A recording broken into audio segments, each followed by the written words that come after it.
second place, whenever I do dine there, I'm always treated as a member of the family and sent down with either no women or two. In the third place, I know exactly whom she will place me next to tonight. She will place me next to Mary Farquhar, who always flirts with her own husband across the dinner table. That is not very pleasant. Indeed, it is not even decent. And that sort of thing is greatly on the increase. The number of women in London who flirt with their own husbands is perfectly scandalous. It looks so bad, it is simply washing one's clean linen in public. Besides, now that I know you to be a confirmed Bunburyist, I naturally want to talk to you about Bunbury. I want to tell you the rules. I'm not a Bunburyist at all. If Gwendolyn accepts me, I'm going to kill my brother. Indeed, I think I'll kill him in any case. Cecily is a little too much interested in him. It is rather a bore. So I'm going to get rid of Ernest. And I strongly advise you do the same with with your invalid friend who has the absurd name. Nothing will induce me to part with Bunbury. And if you ever get married, which seems to me extremely problematic, you will want to know Bunbury. A man who marries without knowing Bunbury has a very tedious time of it. Oh, that is nonsense. If I marry a charming girl like Gwendolyn, and she's the only girl I ever saw in my life as I would marry, I certainly won't want to know Bunbury. Then your wife will. You don't seem to realise that in married life, 3 is company and 2 is none. That, my dear young friend, is the theory that the corrupt French drama has been propounding for the last 50 years. Yes, and the happy English home is proved in half the time. Oh, for heaven's sake, don't try to be cynical. It's perfectly easy to be cynical. My dear fellow, it isn't easy to be anything nowadays. There is such a lot of beastly competition about. Ah, that will be Aunt Augusta. Only relatives or creditors ever ring in that Wagnerian manner. Now, if I get her out of the way for 10 minutes so that you may have an opportunity to propose to Gwendolyn, may I dine with you at Willis's tonight? I suppose so, if you want to. Yes. But you must be serious about it. I hate people who are not serious about meals. It is so shallow. Lady Brightwood, Good afternoon, dear Algernon. I hope you're behaving very well. I'm feeling very well, Aunt Augusta. It's not quite the same thing. In fact, the two things rarely go together. Dear me, you are smart. I'm always smart. Am I not, Mr. Worthing? Oh, you're quite perfect, Miss Fairfax. I do hope that it would leave no room for developments, and I intend to develop in many directions. I'm sorry if we're a little late, Algernon, but I was obliged to call on dear Lady Harvey. I hadn't been there since her poor husband's death, and well, I never saw a woman so altered. She looks quite 20 years younger. And now I'll have a cup of tea and one of those nice cucumber sandwiches you promised me. Certainly, Aunt Augusta. Won't you come and sit here, Gwendolyn? Thanks, Mamma, but I'm quite comfortable where I am. Good heavens! Lane, why are there no cucumber sandwiches? I ordered them specially. There were no cucumbers at the market this morning, sir. I went down twice. No cucumbers? No, sir. Not even for ready money. Thank you, Lane. Hello. I am greatly distressed, Aunt Augusta, about there being no cucumbers. Not even for ready money. It really makes no matter, Algernon. I had some crumpets with Lady Harvey. It seems to me to be living entirely for pleasure now. I hear her hair has turned quite gold with grief. It certainly has changed its colour. For what cause, of course, I cannot say. Thank you. I've quite a treat for you tonight, Algernon. I'm going to send you down with Mary Farquhar. She is such a nice woman, and so attentive to her husband. It's quite delightful to watch them. I am afraid, Aunt Augusta, I'm going to have to give up the pleasure of dining with you tonight after all. I do hope not, Algernon. It would completely put my table out. Your poor uncle would have to dine upstairs. Unfortunately, he is accustomed to that. Well, it is a great bore, and I need hardly say a terrible disappointment to me. But the fact is, I've just had a telegram to say that my poor friend Bunbury is very ill again. They seem to think I should be with him. It is very strange. This Mr. Bunbury seems to suffer from seriously bad health. Yes, poor Bunbury is a dreadful invalid. Well, I must say, Algernon, I think it is high time that this Mr. Bunbury made up his mind whether he was going to live or to die. This shilly-shallying with the question is absurd. Now, nor do I in any way approve of the modern sympathy with invalids. I consider it morbid. Illness of any kind is not a thing to be encouraged in others. Health is the primary duty of life. I'm always telling that your poor uncle, but he never seems to take much notice as far as any improvement in his ailment goes. I should be much obliged if you would ask Mr. Bunbury from me not to have a relapse on Saturday, for I rely on you to arrange my music for me. It is my last reception, and one wants something that will encourage conversation, particularly at the end of the season, when everyone has practically said what they have to say, which, in most cases, was probably not much. Well, I'll certainly speak to Bunbury, Aunt Augusta, if he is still conscious, and I think I can promise he'll be all right by Saturday. As for the music, that is a great difficulty. You see, if one plays good music, people don't listen, and if one plays bad music, people don't talk. But I'll go over the program I've drawn out if you'll kindly come into the next room for a moment. Thank you, Algernon. It is very thoughtful of you.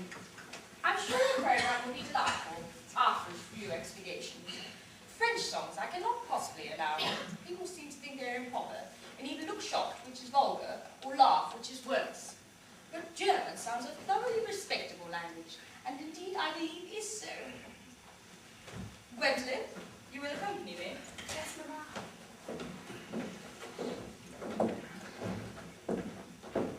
Charming day it's been, Miss Fairfax. Pray, don't talk to me about the weather, Mr. Worthing. When people talk to me about weather, I always feel quite certain that they mean something else, and that makes me so nervous. I do mean something else. I thought so. In fact, I'm never wrong. And I would like to be allowed to take advantage of Lady Bracknell's temporary absence. I would certainly advise you to do so. Mamma has a way of coming back suddenly into a room which I've often had to speak to her about.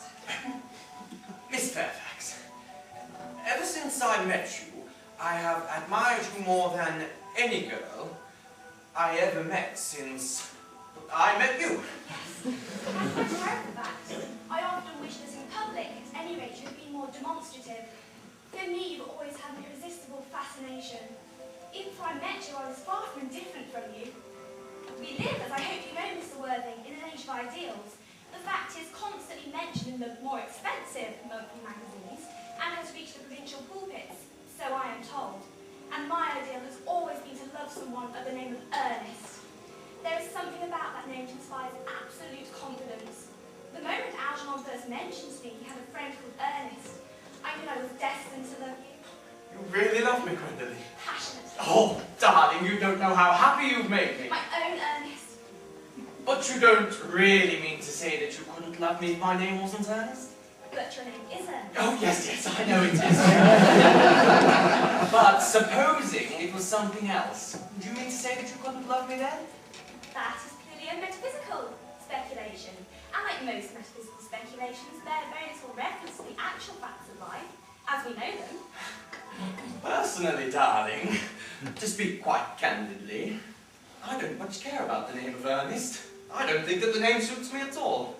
It suits you perfectly. It's a divine name. It has music of its own. It produces vibrations. Well, really, Gwendolyn, I must say that I think there are lots of other, much nicer names. I think, Jack, for instance. A charming name. Jack? No. There's very little music in the name of Jack. If any at all, indeed, it does not thrill. It produces absolutely no vibrations. I have known several Jacks, and they all, without question, have been notoriously plain. And besides, Jack is a notorious domesticity for John, and I pity any woman who's married to a man named John. She would probably never be allowed to know the entrancing pleasure of a single moment's solitude. The only safe name is Earnest. Gwendolyn, I must get christened at once. I mean, we must get married at once. There is no time to be lost. Married, Mr. Worthing? Well, surely. You know that I love you, and you led me to believe, Miss Fairfax, that you were not absolutely indifferent to me. I adore you, but you have not proposed to me yet. The subject of marriage has not even been touched upon. Well, may I propose to you now? I think it would be an admirable opportunity. And to save any possible disappointment, Mr. Worthing, I think it's only fair to tell you quite frankly beforehand that I'm fully determined to accept you. Oh, Gwendolyn! Yes, Mr. Worthing, what have you got to say to me? You know what I've got to say to you. Yes, but you don't say it. Gwendolyn, will you marry me? Of course I will, darling. How long you've been about it. I'm afraid you've very little experience in how to propose. Oh, My own one. I've never loved anybody in the world but you. Yes, but men often propose for practice. I know my brother Gerald does. All my girlfriends tell me so. What wonderfully brown eyes you have, Ernest. I hope you'll always look at me just like that, especially when there are other people present. Mr. Worthing! Right, sir, from this semi-recumbent posture, it is most indelicate. Besides, Mr. Worthing has not quite finished yet. Finished what, may I ask? I am engaged to Mr. Worthing, Mamma. Pardon me, you are not engaged to anyone. When you do become engaged to someone, I or your father, should his health permit it, will inform you of that. This engagement should come on young girl as a surprise, pleasant or unpleasant, as the case may be. It is hardly a matter she could be allowed to arrange for herself. And now I have a few questions to put to you, Mr. Worthing. Whilst I am making these inquiries, you, Gwendolen, will wait for me below in the carriage. Mamma? In the carriage, Gwendolen.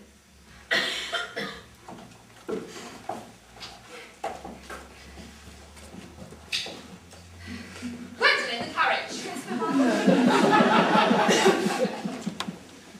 You can have a seat, Mr. Worthing. Thank you, Lady Bracknell. I prefer standing. I feel bound to tell you, you are not on my list of eligible young men, although I have the same list as the dear Duchess of Bolton has. We work together, in fact. However, I am ready to enter your name, should your answer be what a really affectionate mother requires. Do you smoke? Well, yes, I must admit I smoke. I am glad to hear it. A man should always have an occupation of some kind. There are far too many idle men in London as it is. How old are you? 29. A very good age to be married at. I've always been of the opinion that a man who desires to get married should either know everything or know nothing. Which do you know? I know nothing, Lady Bracknell. I am pleased to hear it. I do not approve of anything that tampers with natural ignorance. Ignorance is like a delicate, exotic fruit. Touch it and the bloom is gone. The whole theory of modern education is radically unsound. Fortunately, in England, at any rate, education produces no effect whatsoever. If indeed, it would prove a serious danger to the upper classes, and would probably lead to acts of violence in Grosvenor Square. What is your income? Between 7,000 and 8,000 a year. In land or in investments? In investments, chiefly. Well, that is satisfactory. What between the duties expected of one during one's lifetime, and the duties exacted from one after one's death, land has ceased to be either a profit or a pleasure. It gives one position and prevents one from keeping it up. That is all that can be said about land. Well, I own a country house with some land, of course, attached to it. About 1,500 acres, I believe. But I don't depend on that for my real income. In fact, as far as I can make out, the poachers are the only people who make anything out of it. A country house. How many bedrooms? That is a point that can be cleared up afterwards. You have a townhouse, I hope. A girl with a simple, unspoiled nature like Gwendolen could hardly be expected to reside in the country. Well, I own a house in Belgrave Square, but it is let by the year to Lady Bloxham. Of course, I can get it back whenever I like at 6 months' notice. Lady Bloxham? I don't know her. Oh, she goes about very little. She's a lady considerably advanced in years. Ah, nowadays, that is no guarantee of the respectability of character. What number in Belgrave Square? 149. The unfashionable side. I knew there was something. However, that can be easily altered. Do you mean the fashion or the sign? Both, if necessary, I mean. What are your politics? Well, I'm afraid I really have none. I'm a liberal unionist. Ah, they count as Tories. They dine with us or come in the evening at any rate. Now to my matters. Are your parents living? I have lost both my parents. To lose one parent, Mr. Worthing, may be regarded as misfortune. To lose both looks like carelessness.